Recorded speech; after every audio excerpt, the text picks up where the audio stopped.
नमस्कार, मी डॉक्टर अजित कदम, आयुर्वेदिक डॉक्टर।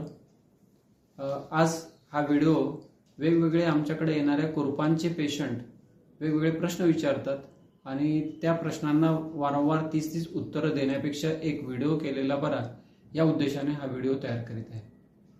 पायाला कुरूप होते त्याची कारणं बऱ्याचदा लोकांच्या लक्षात येत नाहीत आणि ही कुरूप होण्याचं कारण बऱ्याच जणांना वाटतं की शेतामध्ये काम केलं, काटा टोचला, तो काट्याचा काही भाग शरीरामध्ये राहिला तर आपल्याला कुरूप होतं।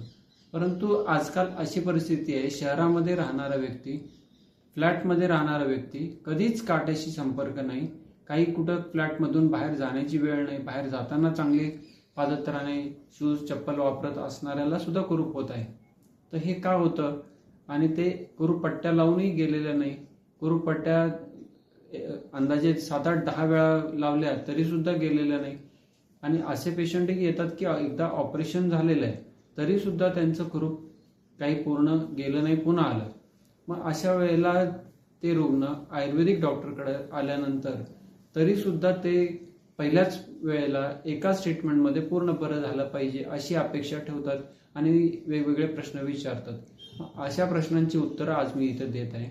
एवढ्या कुरूप पट्ट्या लावून, ॲसिड्स लावून किंवा गुळाचा चटका देऊन, बिब्बा घालून, वेगवेगळे उपाय करून, ब्लेडने कापून किंवा किंबहुना ऑपरेशन करूनही जर काही कुरूप जात नसेल तर अशा कुरूपाला घालविण्यासाठी आयुर्वेदिक डॉक्टर तरी एकाच वेळेला हात लावला आणि ताबडतोब बरं केलं असं करण्यासाठी आयुर्वेदिक डॉक्टर काही अगदी देव नाही। त्याच्यामुळं त्यांच्याकडून आपण अपेक्षा किती ठेवाव्या, कशा ठेवाव्या याचाही विचार प्रत्येक पेशंटने केला पाहिजे। उपचार करीत असताना आम्ही तर ताबडतोब बरं होण्याच्या दृष्टीनेच करणार आहे, परंतु पेशंटची परिस्थिती पाहता एकदा दिलेली औषधं, किमान 15 दिवसाची दिली औषधं तरी सुद्धा पेशंट 1 महिन्यानंतर आला आणि तरी सुद्धा औषधं अर्धी खाल्लेली असतात, अर्धी तशीच ठेवलेली असतात। औषधं न देता आणि एकाच वेळेला कोणताही त्रास न होता बरं करावं अशी अपेक्षा ठेवणं योग्य आहे का? तर आमच्याकडे तरी अशी काही शक्ती नाही की काही पेशंटला औषधही द्यायची नाही, त्रासही द्यायचा नाही आणि ताबडतोब बरं करायचं। तर असं होऊ शकत नाही। त्यासाठी पेशंटने आम्ही सांगितलेली थोडीफार तरी पथ्य पाळलीच पाहिजेत। औषधं, आहाराची वेळ ही चुकवली नाही पाहिजे आणि औषध उपचारासाठी 15 दिवसाने दवाखान्यात बोलवलं असेल तर 15 दिवसाच्या ऐवजी 20 दिवस ठीक आहे, पण डायरेक्ट 2-2, 3-3 महिन्याने जर पेशंट येऊ लागले तर असे पेशंट बरे कसे करणार?